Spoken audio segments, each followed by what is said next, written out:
Lebanon, from the crest of Armana, the heights of Samir, the summit of Hermon, from the lion's den and the leopard-haunted hills.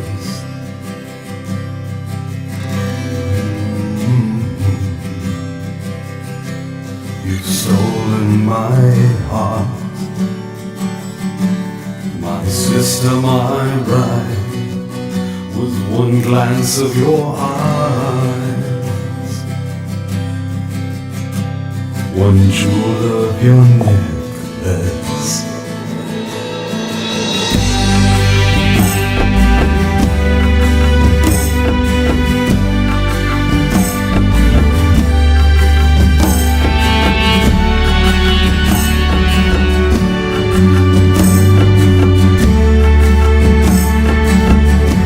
Like a lily among the thorns,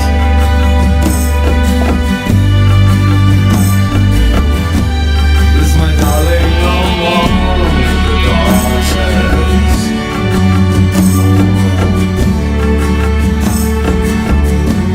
Like a lily among the thorns,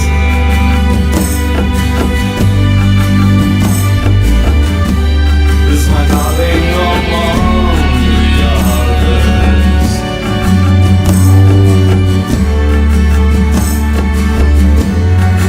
Don't go away, love.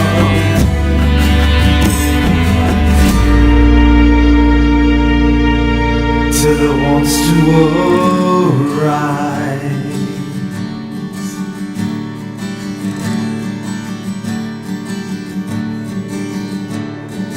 Come with me from the Lebanon, from the crest of Armana, the heights of Samir, the summits of Hermon, from the lion's den and the leopard-haunted hills.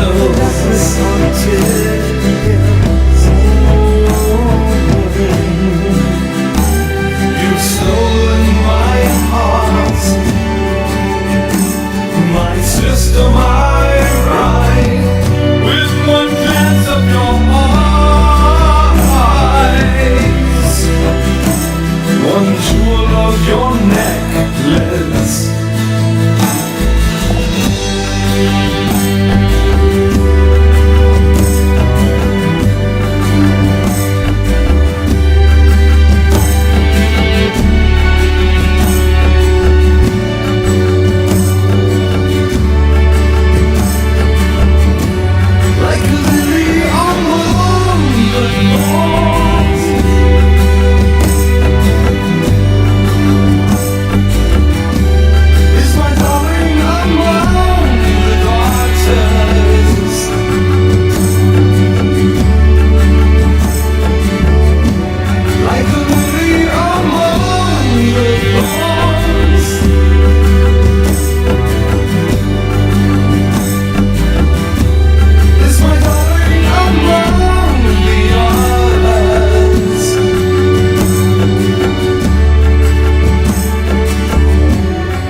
Can't hear you. We can hear you in Zoom, Alan.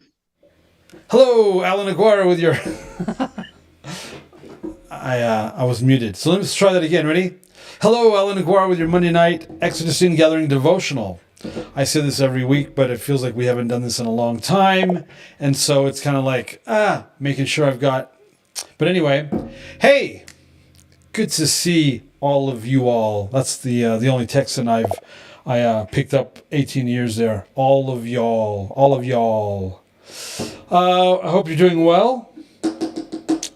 Maybe a couple of you caught my teaching on the Take on the World virtual conference. What else?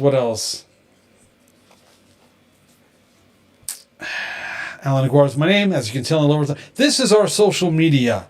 We're not afraid of social media. They should be afraid of us. And sometimes they are, but that's our social media. Be sure to follow. Hey, while we're at it, follow, like, subscribe, all the pre-programmed social media stuff that you're supposed to be doing. We have a store. I have to change this. Can somebody remind me to change this lower third? Because when we're done here, the last thing I'm thinking about is this overlay. I need to change the website from planetballoonmedia.com, which is still up and alive if you do go there, to acaciagrovepress.com. We changed the name. We're glad we changed it so all the flat earthers can't balk at buying our materials because of the name of the company. And that literally has happened. Now, if you're in the new millennium, well, that's a different story. And hey, we have email, so if I just triggered you, or if you're wondering what the heck I'm talking about, send it to Lenny at... No, I'm just kidding. We have info at E2iSeries.com for general information, feedback, if you really want to hear back from somebody, and maybe the lovely Alyssa will do something if she's not pushing out a baby. When is that supposed to happen? Oh, I've got like 3.5, 4 weeks left. Okay, she's got 3.5 to 4 weeks, so we can send her emails between now and then, because I'm sure she's got nothing else to do. No, nothing. Right. Okay, Chameleon Church Show every Tuesday morning. I can't wait for tomorrow's show. I don't know why, but it's going to be a good one. Usually is. Don't know what we're going to talk about, but it'll be good.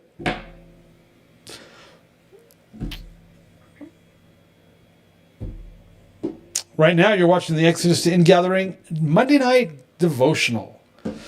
Welcome. Glad you're here. If you're new, it's okay. Don't be afraid. If you're an old salty dog, man, we are in week 45, and it's a good one. Tonight's devotional is a really good one. It's got some a lot of good content. So change the lower third. That's my reminder. Thanks, Gail. Appreciate that. Okay, hey, Chris Cruz wants to join us. We're going to let you in, Chris. Chris, you're now in. All right, so, Father, I pray that you would open up the eyes of the understanding of your children, of your saints, of your people. Holy Spirit, that you will find a place in these people to reside your spirit of wisdom and revelation. Because this is kind of like important stuff we're going to talk about tonight. And I'm hoping you guys read ahead. You got notes, you've got questions, you've got insights, you got testimonies, you've got things. In the name of Jesus, we pray. In the name of Yeshua. Thank you, Father. All right. No announcements? Nobody has anything to share or say before we start? Okay. Well, in case you didn't know, It's Monday. Here we go. All right, week 45. Oh, man. You know what that means? The clock is ticking. All right. The long way around, Exodus 13. Oh, I've got a slide. Look at this. When Pharaoh finally let the people go, God did not lead them along the main road. He didn't lead Israel around the main road that runs through Philistine territory, even though that was the shortest route to the promised land. God said, if the people are faced with a battle, they might change their minds and return to Egypt. So God led them in a roundabout way through the wilderness toward the Red Sea. Thus, the Israelites left Egypt like an army ready for battle. Let me see. I got dings ringing. We've talked about this in the past. We've likened it to the prodigal son. We're going to touch on it a little bit right now. You know, Israel left Egypt dressed for battle, but God avoided a battle by going the long way around because he knew they wouldn't be able to handle it. They're not a warring people. They're a shepherding people. Sorry, I'm kind of getting old ahead of myself. Israel has no idea that what God is about to do to them is to prepare them to become a warring people. We, as believers, don't understand who God is. The whole purpose of Christendom is to make us like Jesus, and one of the processes of being transformed into the likeness of his Son is to make us into a warring battle people. Why? Well, because I'm glad you asked that question. You're at the right place for that answer. Because there's spiritual warfare that's been coming at you since before you even got saved. And you need to learn how to fight that battle, that spiritual war. He has to make us a warring people, or we'll lose the spiritual war. I'm going to read that again because it's very important, and I know the majority of us were never necessarily taught this process, these dots, let alone how to become a warring people. Israel left Egypt dressed for battle, but God avoided a battle by going the long way around because he knew they wouldn't be able to handle it. Israel has no idea that what God is about to do to them, what God is going to do to them, what he's going to literally force their hand into is to prepare them and to make them to be so that they would become a warring people. We, as believers, don't understand who God is. The whole purpose of Christendom is to make us like Jesus. And one of the processes of being transformed into the likeness of Messiah, his Son, is to make us into a warring battle people. Why? Because there's a spiritual war that's been coming at you since before you even got saved. And if you reflect on that for any amount of time, you'll be able to hopefully see that. You'll be able to see that, wow, yeah, look at the stuff that happened in my life before I came to Messiah. There was a war for your soul. And you need to learn how to fight that battle, that spiritual war.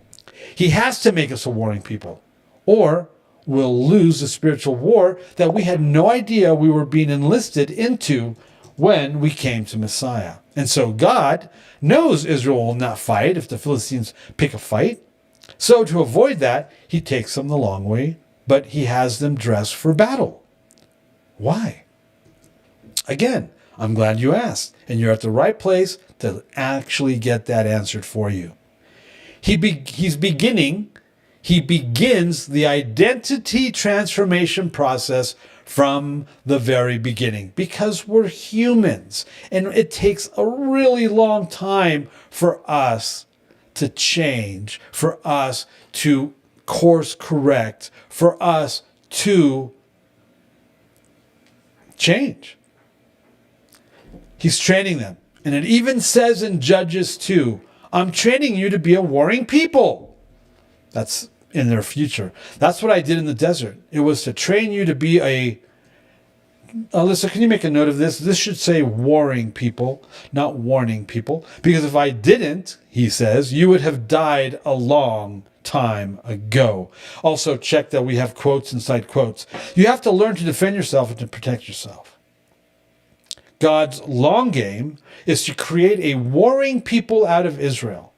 They don't know this. So when they get to the 12 spies, that's why they freaked out. What are you talking about? We have to go up there and beat up the giants? We can't take on the Nephilim. Well, you're going to have to, whether you like it or not, because they're in possession of the land. Giants are in possession of your prophetic inheritance, and you have to dispossess them. We have never been taught that God's desire is for us to be a warring people. I mean, we literally have not been taught that. We did not come into this, and they did not tell us That God's desire is for you to become a warring people so that you can fight a spiritual war, an invisible spiritual war, and then win it to possess a land, an inheritance, a prophetic inheritance, your individual prophetic inheritance. And that is going to require our dispossessing of demonic strongholds. Apparently, I said all that on the Chameleon Church show when we were still in the Messianic Lamb Network in February of 2020, and that link probably is no longer good. We should probably change that link because, wow. Now, as believers, the majority of us have been robbed from the teaching, the training, really, that we are expected to be a warring people prepared for battle. A warring people prepared for spiritual warfare, a war we have to win. In the same way that you don't, even if you don't know this, it sounds like I'm inside of a hallway. Is that true, Alyssa? It sounds fine to me. I don't know. Okay. I'll check YouTube. Let's see. I should be. Oh, yeah. Yep. There's because I have that still on. I think you're right. And Austin York, can you confirm that that hallway sound is now gone? What kind of ragamuffin operation is this? Okay. Let me go. Okay. Let me You go gotta back fire to somebody on your production staff for that one. that would be me. Okay, as believers, the majority of us have been robbed from the teaching, the training, really, that we are expected to be a warring people prepared for battle. A warring people prepared for spiritual warfare, a war we have to win. There's, in the same way, whether you know it or not, in the same way that you have to become a warring people because you've been listening to a spiritual war, a war you have to win because you're winning or losing this battle, this warfare, actually has dire consequences for not only your life here on earth, your marriage, your children, especially your children. It's just true. Because children are an inheritance from the Lord. Doesn't it say that somewhere? I'm pretty sure it does say that, right? They're coming after your children because they're an inheritance for you from the Lord here in the earth realm, right? So the reason why it's so important for us to understand this and know this is because we have to win this warfare that we're in the midst of, whether you know it or not, whether you agree or not, whether you even, it doesn't matter. It's still happening. Before you got saved, especially after you got saved, and it impacts and will actually, it'll impact your course here on planet Earth. Your marriage, your children, your children's children, your finances, your physical health, your spiritual health, your well-being. I mean, every facet and aspect of life on this earth, this touches it.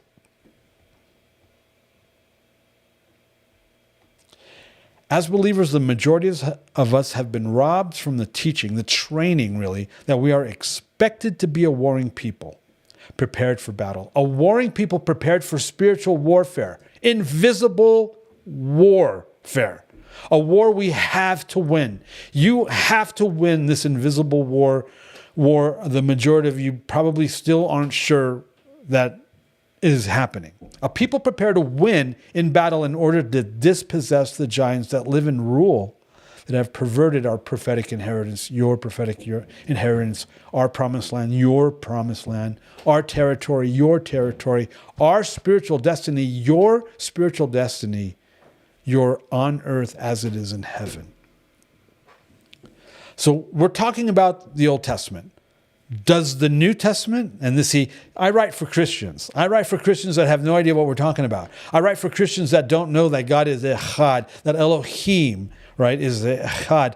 I write to Christians that have no idea that there are covenants in Leviticus 23 that they're not keeping, and instead they're keeping pagan-based. All right, I write for Christians, which is why I put this in here.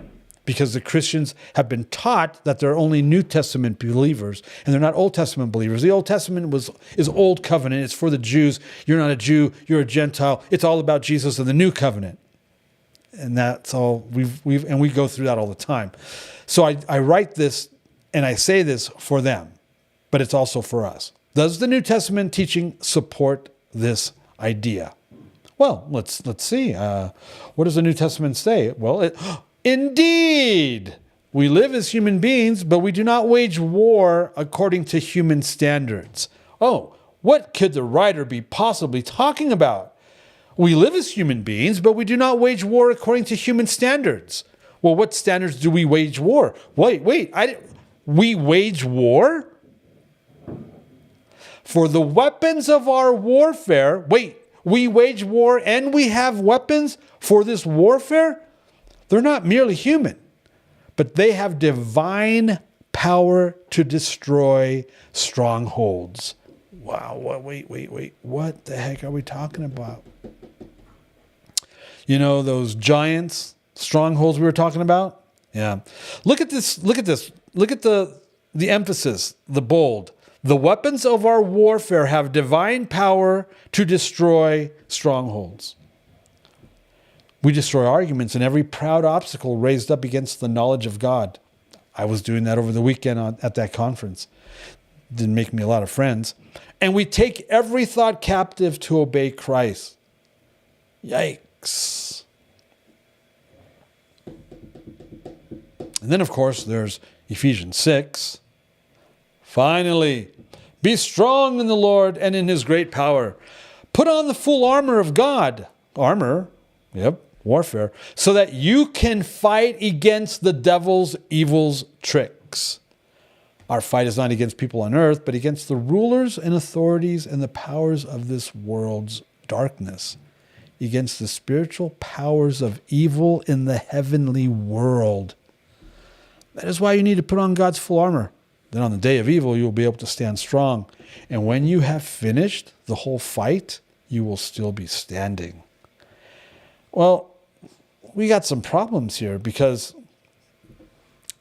the majority of us didn't know we were getting involved with that. We were being literally enlisted into an invisible war, spiritual warfare, an invisible war that's fought in the invisible spiritual realms. We didn't know that. I didn't know that, and I got saved out of actually one of the most biblical churches I've ever seen on earth in the 40 years I've been saved.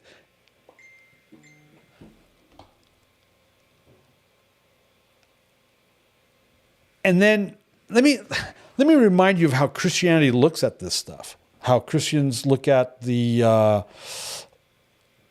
we do not wage war, weapons of our warfare, right? The two verses we just read, the two passages we just read. Let me remind you of how we've been taught to process them. Let me remind you how it's processed by the majority of the mainstream evangelical Protestant Christian church. One, they're incredibly passive. And they read these things and they immediately disconnect them. They have disconnected association to it and with it, because we're supposed to be passive and we're not actually fighting on earth, because it says right here, we do not wage war according to human standards, for the weapons of our warfare are not, they're like super, right? So they're automatically disconnected from what they're reading mentally, emotionally, psychologically, and more importantly, two things, intellectually and spiritually. And then that disconnect, because, well, I'm not actually expected to war or fight. It's philosophical. It's allegory. It's, they're talking about spiritual things, not actual fighting, because it says so. We're not supposed to fight. And so, and then it's supported and backed by their pastors. And so if the enemy can disconnect me psychologically, emotionally, intellectually, and then spiritually regarding my need to learn how to defend myself and to fight and not to be passive but aggressive, because, right, simply by putting it all in the, well, this is all talking about the spiritual realm. Well, Christians don't necessarily believe in a spiritual realm. Christians don't necessarily walk in a spiritual realm.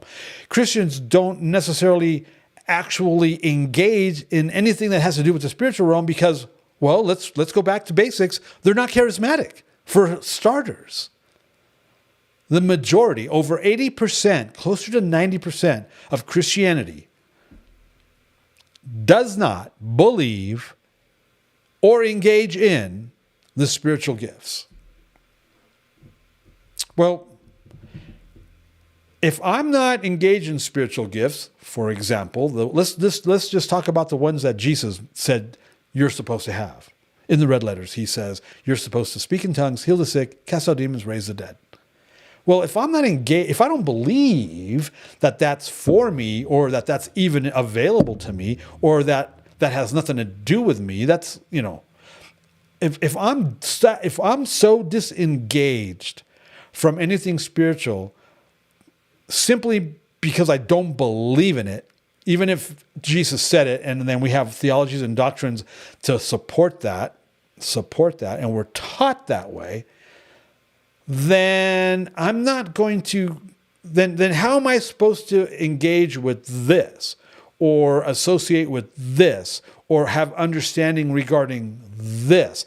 How the heck are you going to have weapons of warfare that have divine power to destroy strongholds if my divinity, one, I don't have divinity because it's all about Jesus. Remember, we have that disconnect. And then even if I do have any divinity, it'll come in some nebulous future tomorrow, regardless of the fact that Paul is literally writing to you about where you're at right now, today.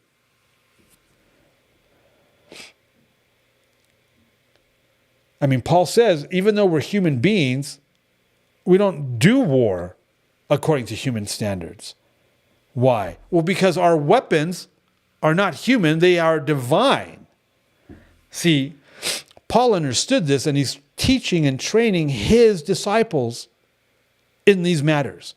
Christianity reads this and has a complete 100% disassociation with it. Because it's in the spiritual realm, which is nebulous because they don't walk in the spirit. They don't have spiritual gifts. They don't have power, authority, understanding, revelation, nothing in the spiritual realm. So this is like some weird nebulous tomorrow thing that's not really applicable, that it's like, I can't explain it anymore because I don't understand how anybody could possibly think like that regarding these things simply because of what it says. What does it say again? We live as human beings, but we do not wage war according to human standards. Which means what? We're human beings, but we do wage war. We are engaged in warfare. But not as human beings when it comes to the standard of humanity. It's not mortal. It's not earth realm. For the weapons of our warfare are not merely human. They're not based in the earth realm, but are based in the spiritual realm because they have divine power to destroy strongholds. Are we talking earthly strongholds or spiritual strongholds? Both. We also destroy arguments and every proud obstacle raised up against the knowledge of God. We're going to talk about this tomorrow. I lied. I said that I don't know what we're going to talk about tomorrow. I think I know what we're going to talk about tomorrow morning at Chameleon Church. We're going to talk about the fact that there are people out there that think we're living in the millennium reign, somewhere around Revelation 20. And I was out there destroying arguments and proud obstacles that raise up against the knowledge of God. And then we take every thought captive so that we can be in obedience and walk in obedience in Messiah, Torah. And then everybody knows this. Everybody knows this. Be strong in the Lord and in his great power. Put on the full armor of God so that you can fight against the devil's evil tricks. That's physical and spiritual. Our fight is not against people on earth. It's not human based, but against, everything we're about to write here, everything we're about to read here. Think about what it is. Can you understand the words that are coming out of my mouth? That's Chris Rock talking to Jackie Chan. We are fighting against not people on earth. So if we're not fighting against people on earth, who are we talking about? We are fighting against rulers and authorities and the powers of this world's darkness. Okay, it is 1,000% in the spirit realm. But if I don't believe in the spiritual realm, if I don't believe in spiritual gifts, I guarantee you, I absolutely 1,000% guarantee you that if you don't believe in charismatica, if you don't believe in the spiritual gifts, if you don't believe that these things are for today, apostles and prophets, speaking in tongues, healing the sick, prophecy, casting out demons, raising the dead, if you don't believe in that stuff, that to the extent that you're supposed to be engaged in it and do it, if you don't believe in that stuff, hey, Tim, come on, man. What are you, a tourist? If you don't believe in that stuff, I guarantee you, you're not thinking like this and you're not engaging in those realms to take on the powers of this world's darkness, the rulers, authorities, and powers of this world's darkness, because they're in another realm that you are ignorant of. That not only are you ignorant of it, but if you're ignorant of it, I guarantee you, you have no authority in that realm against the spiritual powers of evil in the heavenly world. Oh, there he says, see, it's not this world. It's the heavenly world. It's the spiritual realm. That is why, see, and so if you're not engaged in that in peacetime, you're not engaged in that in wartime, which means you really don't know or have any understanding regarding the need or how to put on God's full armor. And then on that day of evil, you're not going to be able to stand strong because, again, you don't believe in this stuff. And because you don't believe in it, it doesn't exist. And you don't live accordingly. And you might not, how are you going to, and when you have finished the whole fight, well, how are you going to finish the whole fight if you're not actually engaged in this war?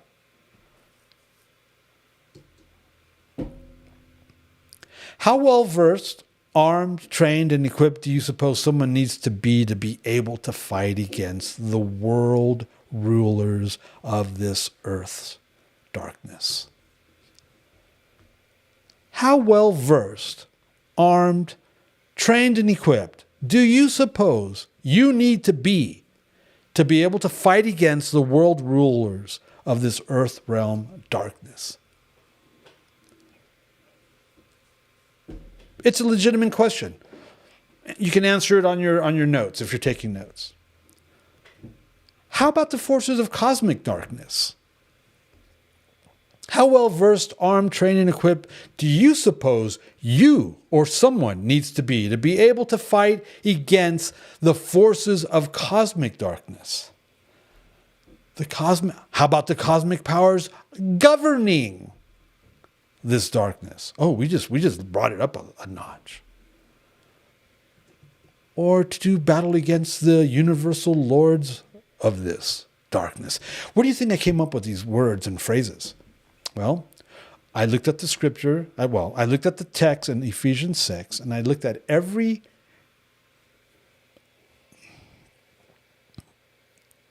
Bible version that's out there. If you go to the BibleStudy.com, what is that? Bible Study Tools. It's a website, right? You have access to like 30 versions of the Bible. These are all the terms used to say the same thing in various versions regarding Ephesians 6. This is what they're called in all the various versions out there. How well versed, armed, trained, and equipped do you think or suppose you or someone needs to be able to fight against the world rulers of this earth's darkness, the forces of cosmic darkness, the cosmic powers governing this darkness, or to do battle against the universal lords of this darkness? Sounds like Marvel, like a Marvel movie. Well, where do you think they got it? To be able to fight, do battle against spiritual powers in the heavenly world. We can't even balance our checkbooks. We strain on the gnat of keeping the Sabbath. We strain on the gnat of speaking in tongues. We strain on the gnat of giving first fruits, of following just the basic ordinances of the covenant, keeping the feasts, wearing tassels, loving our neighbor, taking care of widows and orphans.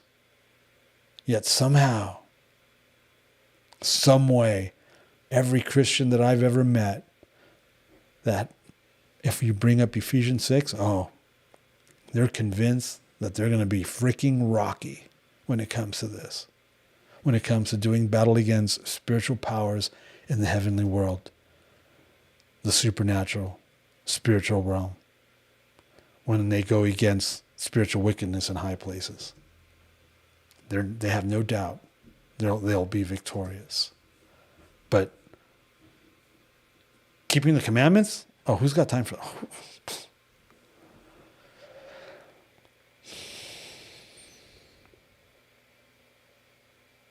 If I sound like a jerk, it's because I am.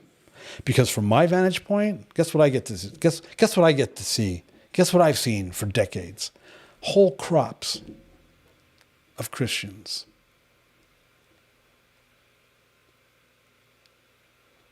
being massacred physically, spiritually, emotionally, psychologically by these enemies. I've had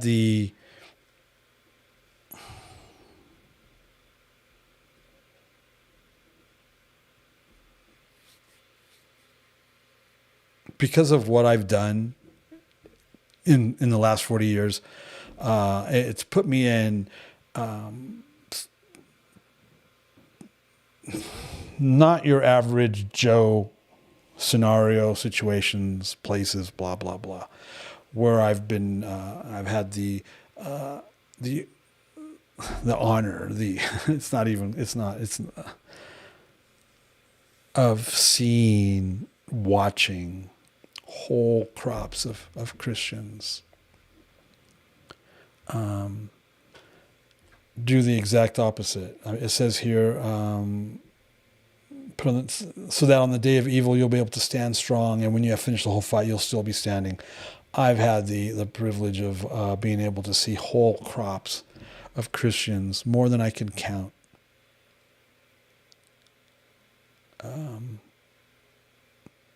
be massacred, chopped off at the knees, marriages, husbands and wives, children, ministries, apostles.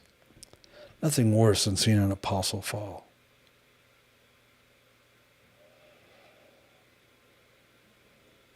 So if I sound like a jerk about this, or if I sound triggered, it's because I've had the displeasure of seeing a lot of Christians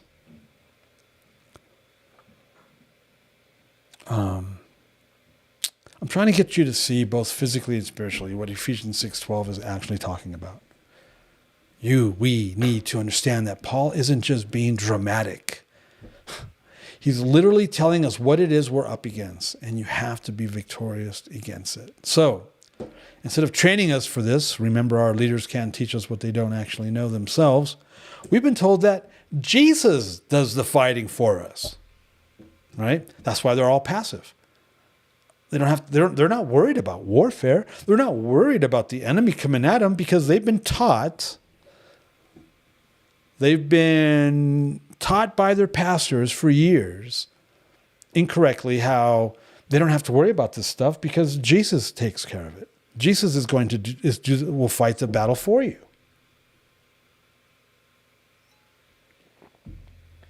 So you add the fact that, I have no responsibility in the relationship. This isn't about the physical realm. This is allegory. This is philosophical. This is spiritual. This is other, some nebulous tomorrow. Oh, and then on top of it all, you don't even have to worry about it. You really, when it comes down to it, you don't have to worry about it because Jesus takes care of it. And we've been taught this because of standalone verses like 2 Chronicles 20:15 and 1 Samuel 17:47, when Israel was told, "For the battle is not yours, but God's, and not by might nor by power, but by my Spirit." We've all heard it. If you've never heard this, you probably have never been to church. But this is what Christians are. This is what Christians are taught. Christianity teaches this. Yes, God absolutely does say that in the Bible, but contextually. Oh, why do you have to do that every time, Alan? What's wrong with you, Alan? Why do you always have to go there? Why do you always have to insist that we read the Bible contextually? Well, because I'm an a-hole. Sorry. Well, because you're deceived otherwise, and you're deceived if you don't think that's the way this is supposed to be done. So, again, test it. Test what I'm saying. Prove me wrong. In the meantime, contextually, in 2 Chronicles 20, here's what we actually find.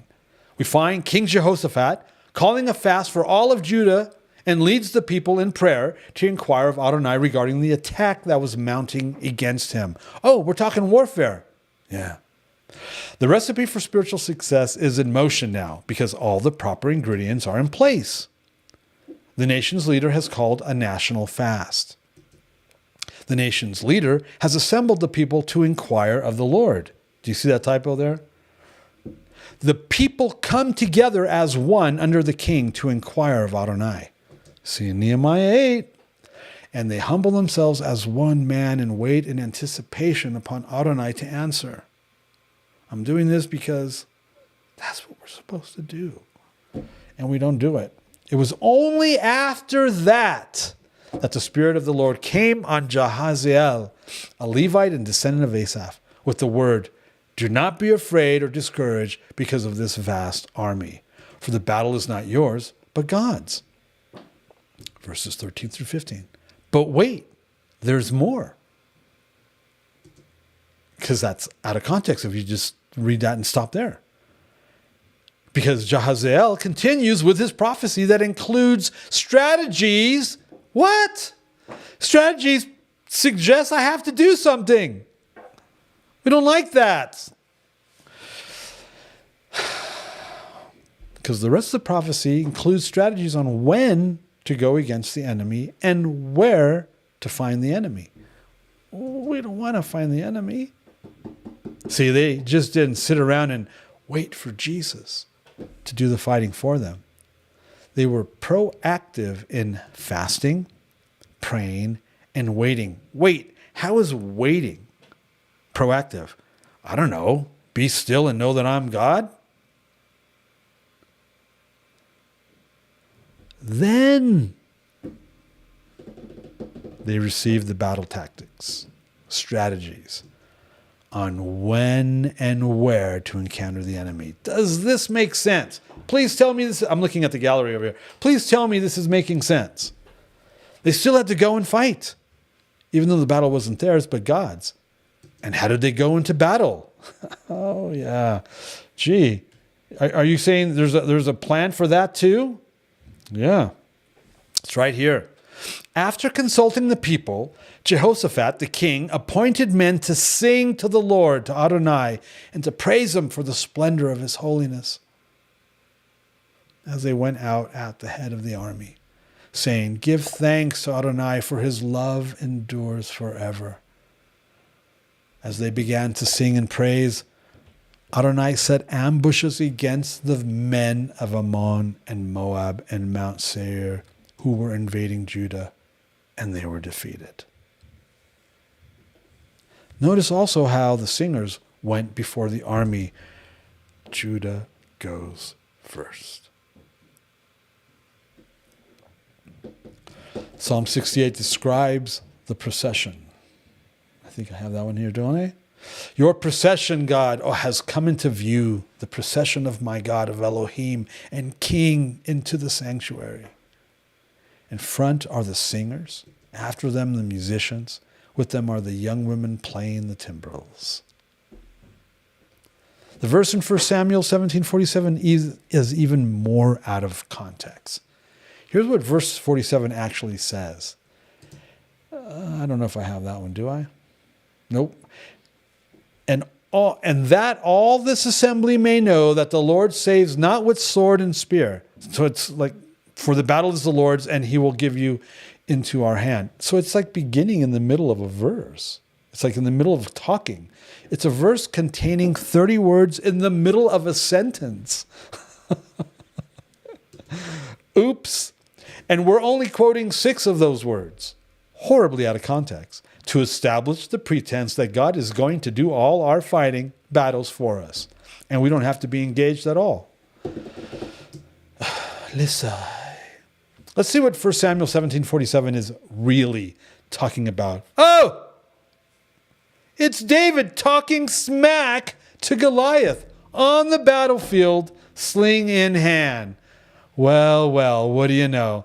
David said to the Philistines, "You come against me with sword and spear and javelin, but I come against you in the name of Adonai Almighty, the God of the armies of Israel, whom you have defied. This day Adonai will deliver you into my hands, and I'll strike you down and cut off your head. This very day I will give the carcasses of the Philistine army to the birds and the wild animals, and the whole world will know that there is a God in Israel."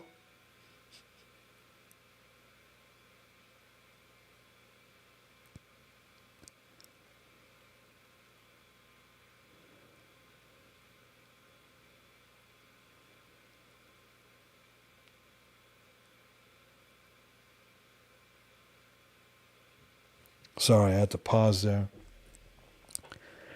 Back in 2008, 2009, when we were doing our prophetic worship band, one of the first things he promised us was that he was going to empty us so that he could fill us up anew, so that he could then pour us out like a drink offering, so that all the world would know that there was a Elohim in Israel.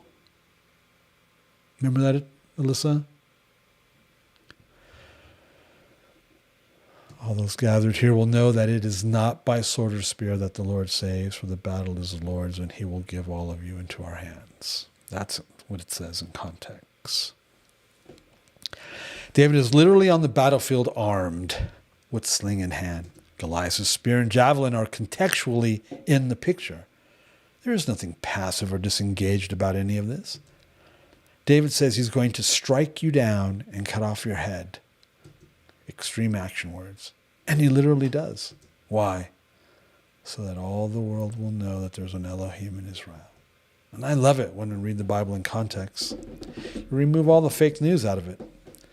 So in Ephesians 6, Paul says, be strong, not Jesus will be strong on your behalf.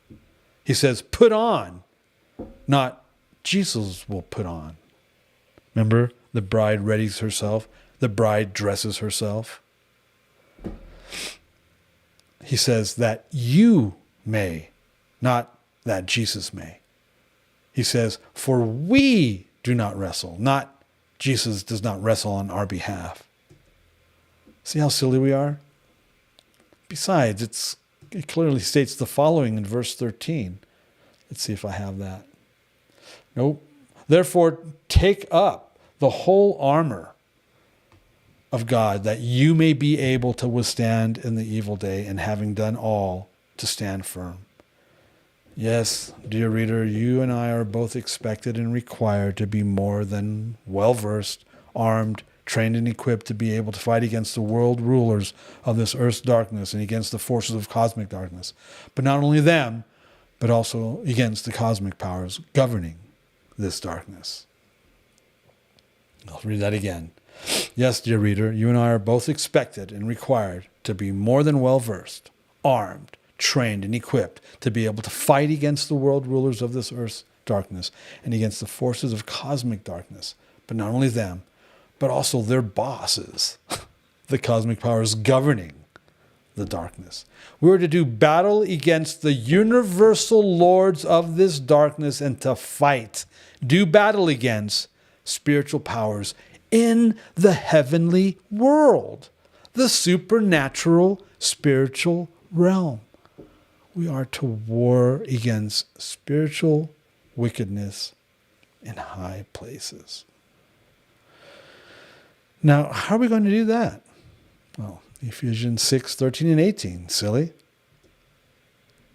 And the Lord went before them. And the Lord went before them by day and in a pillar of cloud to lead them along the way, and by night in a pillar of fire to give them light, that they might travel by day and by night. The pillar of cloud by day and the pillar of fire by night did not depart from before the people. The night is far gone. The day is at hand. So then let us cast off the works of darkness and put on the armor of light. Put on the armor of light, and let him guide you with the pillars of his Ruach HaKodesh.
I know there's that echo there, I'm getting rid of it.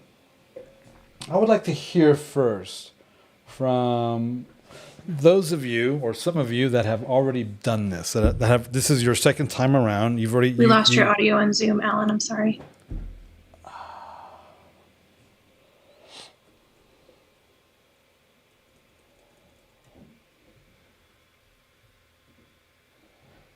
Can you hear me in Zoom? Not yet. Okay.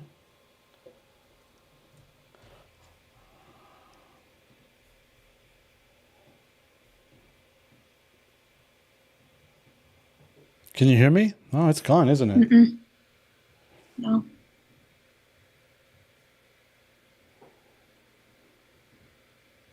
Check.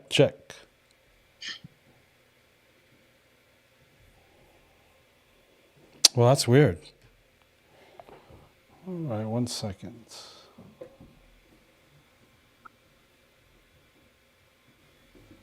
Can you hear it now? You can hear it now, though. You are. Yeah, gotcha. But okay, so then can you check on? It might have that echo though. Okay, I'm checking YouTube. In YouTube. How weird. We've never had this kind of issue before. We should be able to hear it there. It's gone again. Check. Can you guys hear it now in Zoom? Yeah, we can hear you. It's a little spacey in YouTube, but there's the 10-second lag, so give it a second. Oh, here we go. There you go. There, now I think you're good. Yeah, we can hear you. It's a little... Okay, we got it now. I believe we have it now, and it's not doing that weird echo thing. No? Yes? Yeah, I think we got it now. Sorry about that. Little things like that tend to happen when it comes to a content as deep or as rich as what we're talking about. If possible, I'd like to hear first from those of you that have done this already, that have been through this before. And I'd like for you to encourage your brother and sister in with some testimonies regarding this, because you've had some time to not only go through this, but learn it and apply it. Does that make sense? So I know who you are. So I'd like for you to volunteer to, I know It's Monday. but I'd like for you to volunteer and share some testimonies about spiritual warfare and how how you've applied this in the last year of your walk, your lives, your marriages, your businesses, your jobs. And I know who should be talking. Whoa, you're wearing a brand new Scatter Few t-shirt, Jason. Look at that. Dang, that's the original logo. Well, that's some new merch. I have been waiting for you to plug your book because, Oh, you got the mug. I couldn't resist. I just said something. Go ahead and talk again. We'll see it. Okay. Well, I got to hold up the mug now. So you should have just plugged your book, and then I got to. Look at that. Those of you that don't know, I'm sorry. Okay, so Jason, you weren't going to share anything? Oh, I can share. I know you can, and this is your second round, so you should have a good year worth of testimonies about applying this devotional and what we just read about in the Bible to your life, your business, your marriage, your whatever, when it comes to spiritual warfare, right? Well, you'd hope, right? No, I think that the issue of territories and how our land, our possession interrelates with this truth, and being able to be forthright, charging into these things with wisdom. That is the key thing, because you can go out and start calling down spiritual authorities, but if you don't have it together, you're gonna get your lunch handed to you.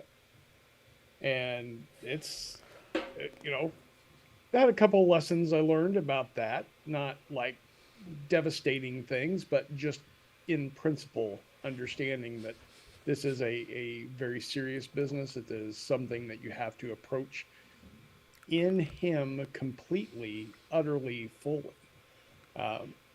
Now, one thing that this passage, the last time around this realization hit me, this passage, and so many people think that, this is a defensive stance, that this is something that is to be, I guess, approached as the enemy attacks us, that we will withstand that. But the passage that Paul is using, or part of which setting up this, is Isaiah 59, starting in verse 14. Justice is turned back, and righteousness stands far away.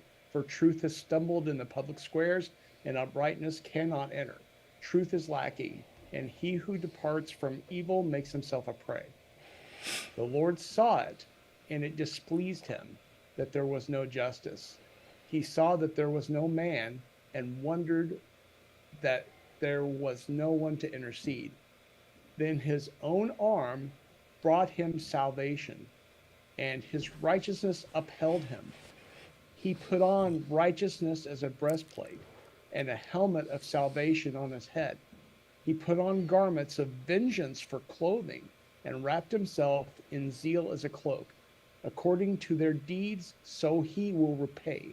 Wrath to his adversaries, repayment to his enemies. To the coastlands he will render repayment, so they shall fear the name of the Lord from the west, and his glory from the rising of the sun. For he will come like a rushing stream, which the wind of the Lord drives. And this is where it became clear to me that Paul is saying, take up these things in the same way, and that it was a driving force forward spiritually. It wasn't something that is a passive thing. And this is a foreign concept to those who normally preach this thing. This is a reality and a dynamic, powerful expression of his kingdom coming forth on earth. That we would be in the place to bring justice and his righteousness forward as a spiritual battle to take on the injustice that the principalities and powers of the world are perpetuating. How has applying these battle tactics for spiritual warfare, can you give us like I mean, obviously don't uncover yourself, but how have you been able to apply these battle tactics in your spiritual warfare? Well, there's a more broader example. I know that some of you may have been around when I asked for prayer for a friend who was facing some issues with the court system around the Tulsa area. That is still a battle, and that is pressing. It all deals with pressing forward to fight against the injustice, and it's not done. It's not simply swept away, but it is persistence and continuing after those things to press that the injustices in the system, that the oppression of widows and orphans in a spiritual sense is going to be done, and it doesn't stop. It's not over. So persistence in that way. In terms of personal things, it's really understanding how to stand against falsehoods and lies in those things which set themselves against us, moving in his spirit, being functional in our giftings. And it's interesting how that is brought through other people. And again, it's an issue of patience and listening when to speak and how to speak to bring truth and be that presentation of what he intends and how his kingdom should be expressed amongst the people. Yeah. Good stuff, man. Thank you so much. Cool shirt. Thanks. I made it myself. Oh, I mean, I just got it. Can we hear from at least one or two more people that can share testimonies of how they've been able to apply these truths to their lives, their walks, their marriages, their businesses, or whatever, as testimonies for the rest of us? And then we'll hear from you guys, because I know that I can tell Cynthia's got some stuff. She usually does, right there. And so, don't make me call you out.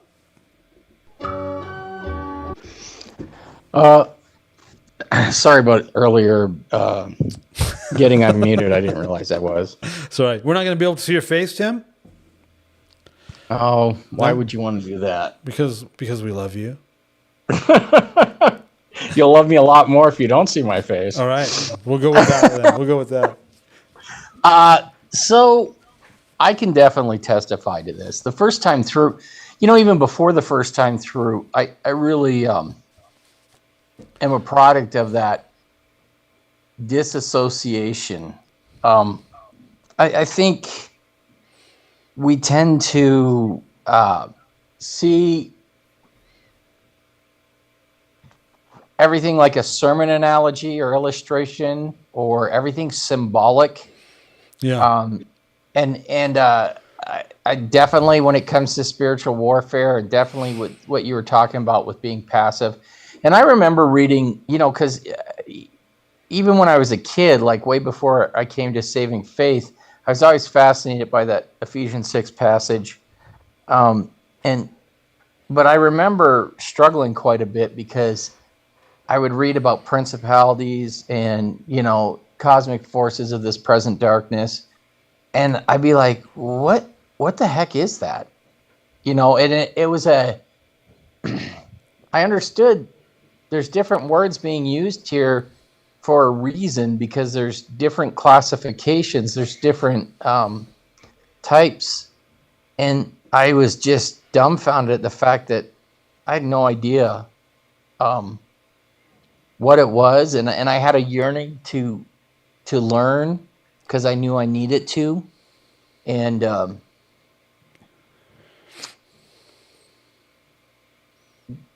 getting the gift of tongues certainly helped. Yeah.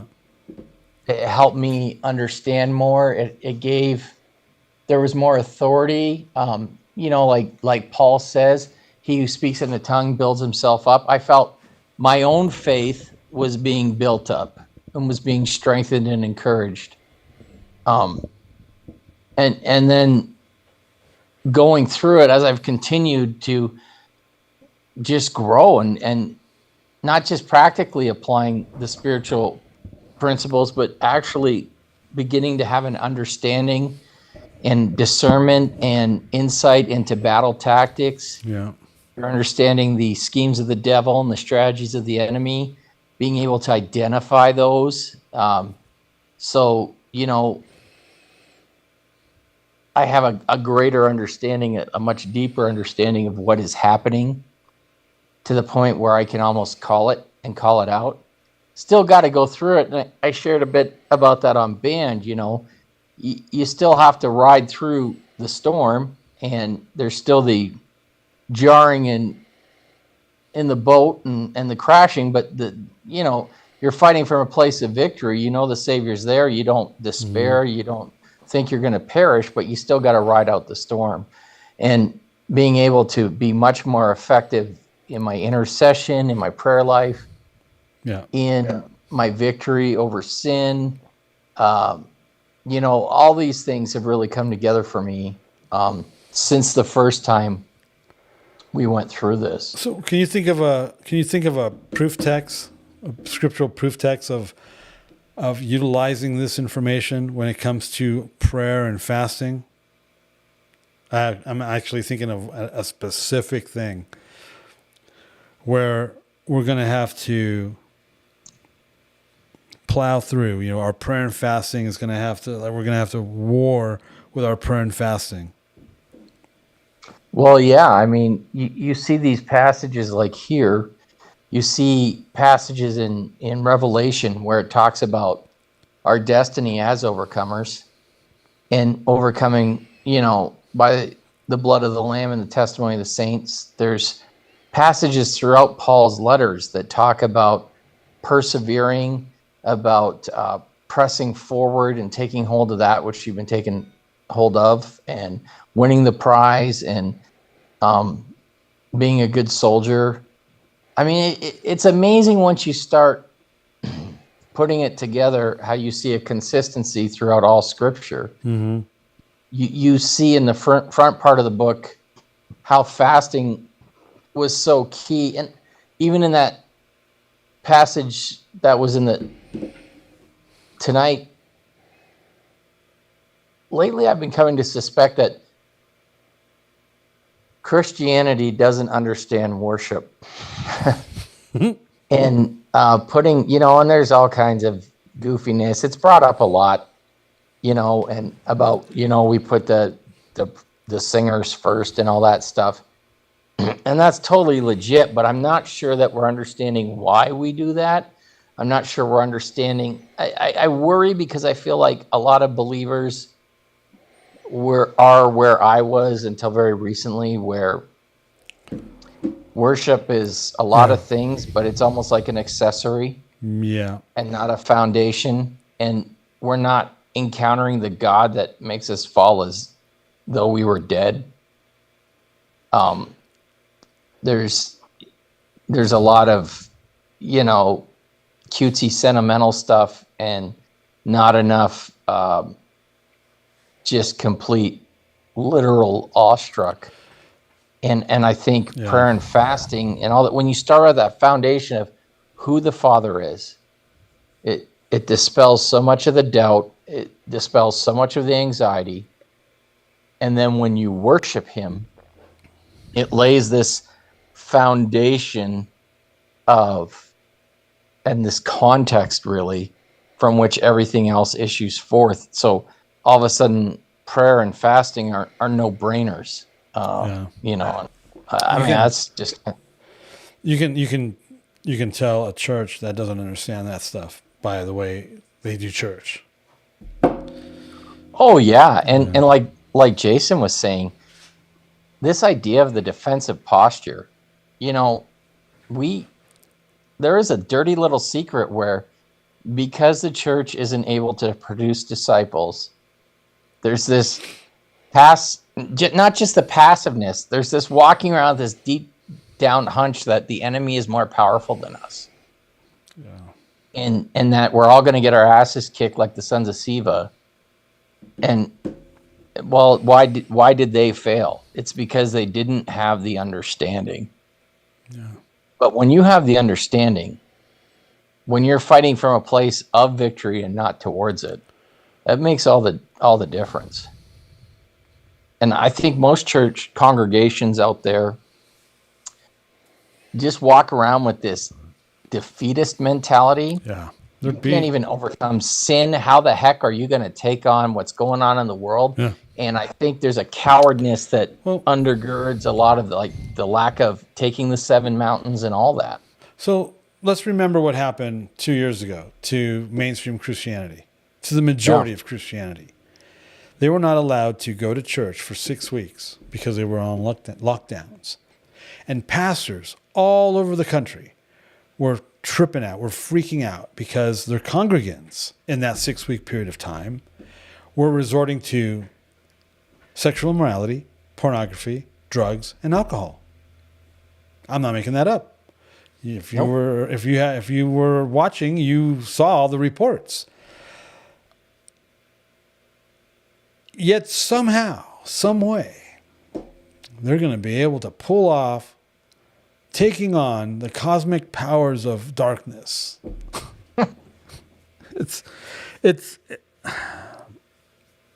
I'm going to dare to be a Daniel. I'm going to be right in there at the furnace. I'm going to boldly declare my faith even in the face of the most intense persecution. But some health authority says, don't assemble with your fellow believers. And you're like, well, okay, I'm out. Yeah. Tap out. When I asked you that question about what verses, I was thinking of Daniel. Daniel persevered in prayer and fasting for 3 weeks for a breakthrough in warfare. And who is honestly, I think a good question is, each person asks himself, when was the last time you seriously contended in prayer, let alone for 3 weeks for something? Man. Notice I'm not raising my hand. But I mean, and I since this first time around, I've definitely contended more in prayer and for longer and in conjunction. And one thing I've learned is that I don't think I've lost any battles since then. Nice. But I've had outcomes that I did not see coming. Yeah. And I'm kind of in one of those situations right now because, for the better part of a year, I really contended in prayer for something, and it didn't happen. But I don't feel like it was a loss. I think it was a situation where my prayers were answered, just not in the way that I expected, because I wasn't discerning the bigger picture, and I maybe just need to draw a paycheck and focus more on the things the Lord has called me to, because maybe too much of my energy and life was being spoken for, and the Lord had need of it. Yeah. And so I'm just the jackass that he needs to ride. I know, right? What's his name? Maddox. Oh yeah, Ken Maddox. Ken He's had Maddox some killer stuff lately. He's got an amazing. It's about, I don't know how many years old, 2, 3, 4 years old. He's got a great teaching. Well, he was sharing a testimony, I think at Chuck's place, about how the Lord, how God, he was praying for something, and God told him he was a jackass. Yeah. And he was like, "What? God can't say that, But then when it came down, right? But then as he got revelation for that word, and it was like he was supposed to be the ass that this thing was going to be riding on. Right. But it was amazing. It was like, oh my gosh, it was so powerful. It was like, wow, it was so good. I'll try and find that. The Ken Maddox testimony about God telling him to be a jackass. That might have been I remember that, and I think it was at one of the Head of the Years. I think so, because I was there when he did it. So I'm going to say maybe 2018. I'll check it. 2018, 2019. I'll see if I can find it. It's good. It's really good. It's because it's like, whoa, because God does do that. He will do that to us. If we're supposed to be carrying or carriers, but he was like not cooperating, so he had to use that analogy, and he understood the analogy. So yeah, I mean, lately Chuck, Kent, and John Bevere have really been reading my mail, I feel like. Nice. Who else?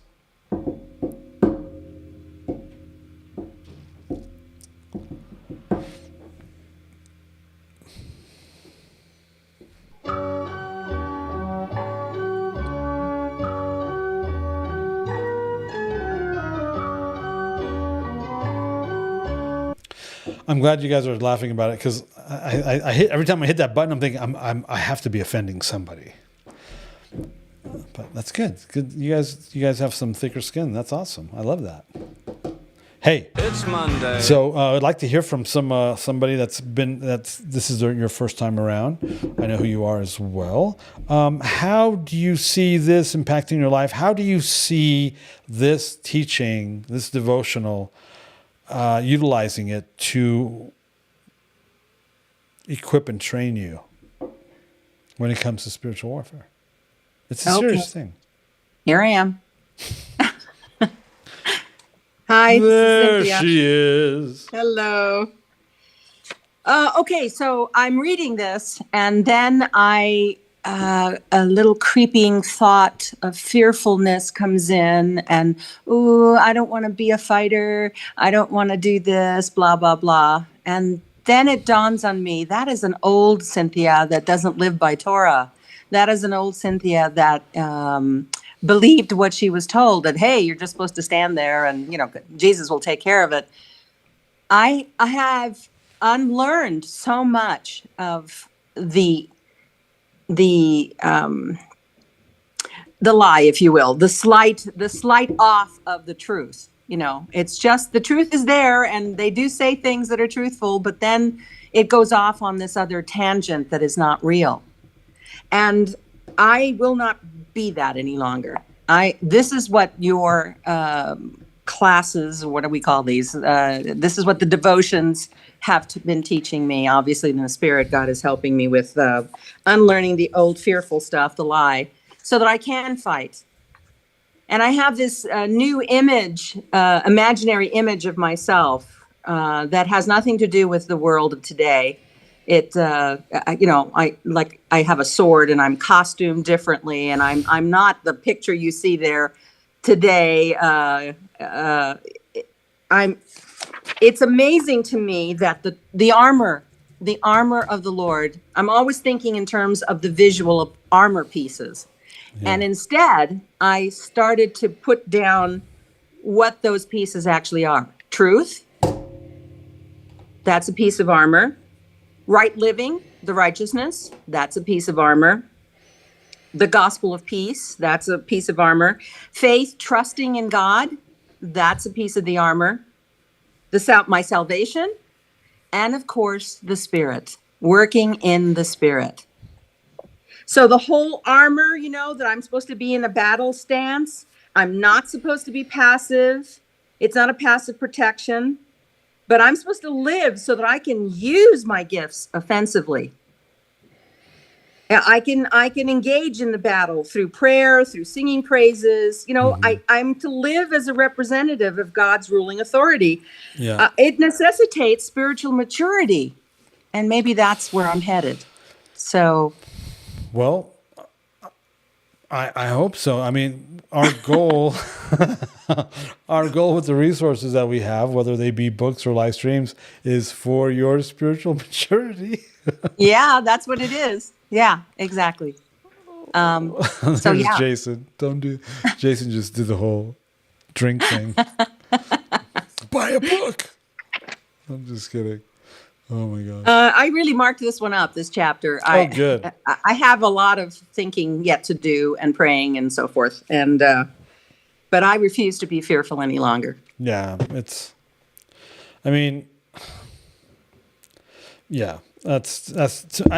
think it's a waste of time. I've always thought so. I mean, I've been around, so I'm a professional musician by trade, singer in a band, rock and roll, blah, blah, blah. And I'm always amazed at the amount of people that I've run into that, a lot of them are really good musicians, but they don't have this. They don't have any brains.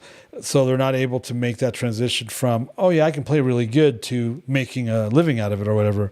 And I've always been amazed at the disconnect that they have with having to actually apply themselves and to learn, it's the entertainment industry. It's the music. It's a music business.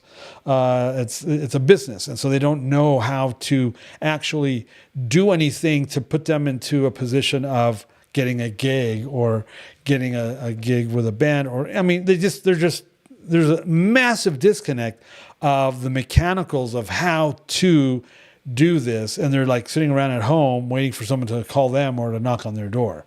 Well. So I've seen it. Dreamland. Yeah. So I've seen this. I've seen this for decades. It's astounding to me. It really is astounding to me. The things musicians have done to themselves regarding their desire to be a rock star or a real, whatever, and this massive disconnect from reality of what they need to do in order to make that a reality. Well, I've been able to see that, and I've been able to see that exact same spirit in people's spirituality. It's easy for me to make analogies. It's easy for me to use music, musicians, rock bands, trying their desire to be a rock star, and everything they don't do or don't know how to do or can't figure out what to do to even get that going. It's the best analogy. It's a great analogy. It's so much like faith, or people of faith. They all want to be these. I say it. I put it like this: when you watch Lord of the Rings, you don't identify with orcs. You identify with somebody from the Fellowship of the Rings. Right. You identify with the hero, not the orcs, regardless of the fact that your life is that you're actually living your real life like an orc. Most people live their lives like orcs. They sure the hell don't live them like a hero. They don't have the fruit they don't have that kind of fruit in their lives. The majority of people. So there's this disconnect with reality and fantasy. For some reason, they don't know how to connect the two. What do you want to do with your life? Well, how many of us actually are doing what, when you were 5, 6, 7, 8 years old, what did you want to be when you grew up? Are you doing it? And 90% of the people say, no, I wanted to be an astronaut. Why didn't you do it then? I wanted to be a lawyer. Why didn't you do it? I wanted to be a singer. I wanted to be a dancer. I wanted to be an artist. I wanted to be a doctor. Why did you not do? Because see, God puts those dreams and desires into us. That's how we're wired. Yes. it's Lance Wallnau uses the term gift cluster. Why then did you not pursue that? And then I have this great story this woman told me once. She was, I don't know, 40, had 3 or 4 kids, and, stay-at-home mom, and her husband did construction or something. I mean, it was, they lived in an apartment. It was just like, and I don't know why I was over at their house. They went to our church, and she told me, because I'm a musician, she decided to share this story with me. She goes, when I was 14 years old, God told me I was going to be the next Amy Grant. And see how I'm trying not to laugh. Oh my God. So she's telling me, she's like, when I was 14 years old, God told me I was going to be the next Amy Grant. And so I'm trying not to laugh in her face. And so I go, well, okay. So I took a step back and I go, so then either God told you that and you did literally nothing to make that a reality, or God didn't tell you that. Either way, you're the loser. Either way, you screwed up. Either way, you're the one that did nothing about it. Because if God did tell you that you were going to be the next Amy Grant, what did you do to make that a reality? Nothing. Chances are God didn't actually say that, which means you don't actually know the voice of God and you were listening to something else. Either way, you screwed up. Either way, you're not winning. #winning, right? And it's hard to talk. It's like, how hard it is to tell people that? That it's very difficult to tell people that what you think is God, or what you think God said, or what you think your life's trajectory was supposed to be, to me, it's absolutely tragic to have a 40-year-old woman married to a construction worker living in an apartment with 3 kids to tell me, when I was 14, God told me I was going to be the next Amy Grant. I can't think of anything more tragic. That's just horrible. Agreed. Yeah. Well, but that's how we are when it comes to issues of faith. I know. What has God told you? What have you done with that information? What everybody, people tell me all these incredible stories of how they're supposed to be all these, I'm one of those 2 witnesses. I mean, I've heard that a gazillion times. That's just absolutely crazy. But do you see my point? There's stuff that we're supposed to do. We're supposed to be a certain type of person, right? It's a predetermined movie script. We're supposed to play our part. But in order to find out that we're even in this movie, right, and let alone what our role is in the script and our cues and blah blah blah blah, takes a relationship, an interactive relationship with the Holy Spirit and discernment. In the same way, everything we talked about tonight requires that. And if we don't have discernment, if we don't have a relationship with the Holy Spirit, we're probably not in the best place or the correct place to be in order to participate in this war we've been called to fight in. And so we have all these casualties. We have all these people that are dying on the way to the front line. They haven't even left they're dying in boot camp. See what I'm saying? So we have to understand so that we can do.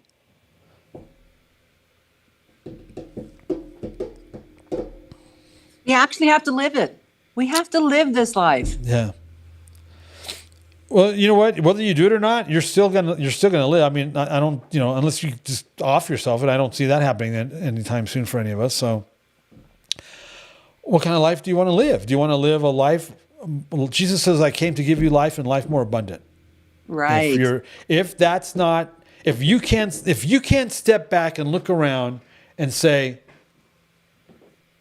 "Can I?" Okay, I'm going to say something that's going to sound really arrogant. Really?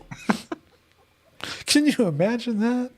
Oh my goodness. So we were doing some shopping yesterday because Hanukkah's coming and people are selling stuff on the cheap right now because of Black Friday and blah blah blah. And what was that? What was that, Jason? I didn't say anything about a book.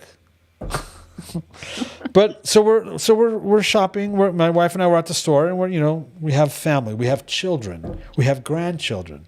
So and I caught myself on a couple occasions going, I don't need anything. I'm not in need of anything.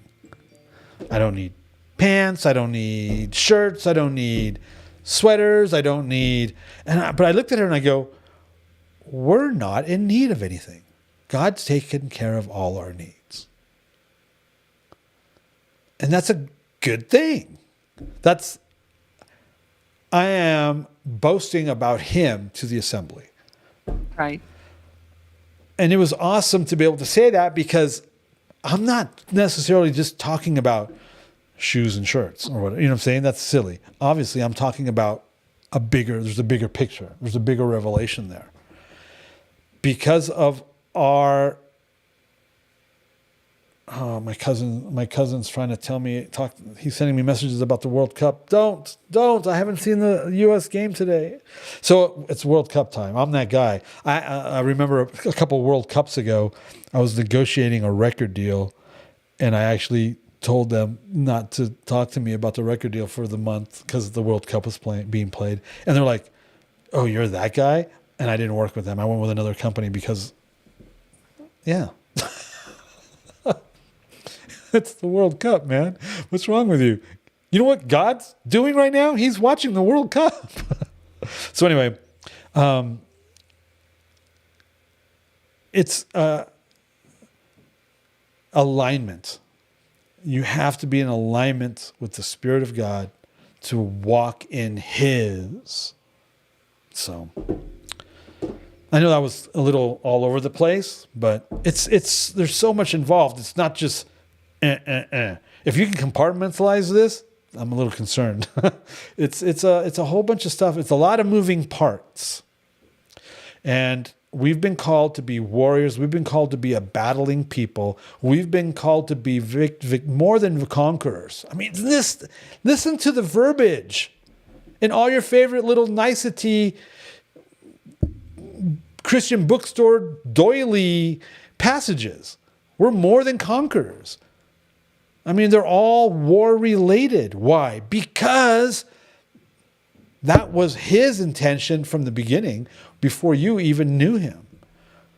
In the same way He's the Passover lamb before the foundations of the earth. He called you to be a warring people. He called you to be more than conquerors. He called you to be victorious in a cosmic war that's being fought right now in the heavenlies, in the spiritual realm.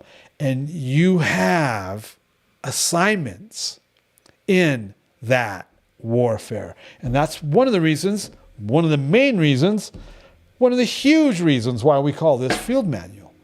Because it's a field manual for leadership, for understanding, so that not only can you get to your prophetic inheritance without either getting yourself in a pickle and getting killed by God, or either God taking you out or you taking yourself out, like Israel, but so that you can actually get to the point, understanding to have the wherewithal to follow Joshua and Caleb into your prophetic inheritance, and then take on the giants and the demonic strongholds in your territory, so that you can live at peace and in abundance in your prophetic inheritance. That's what this is about. See you in the morning.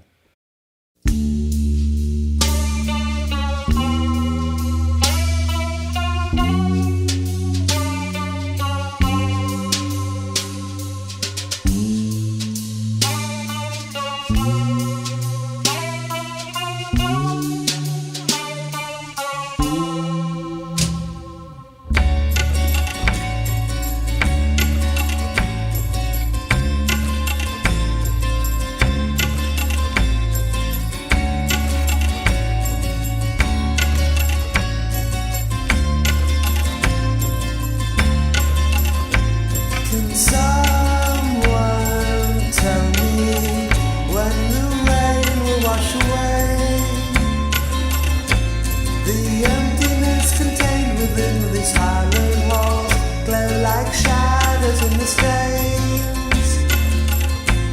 I've searched so high, but the go comes round again. I've seen the scales of legion slumber undisturbed, and like harnessing the wind. Come Patmos.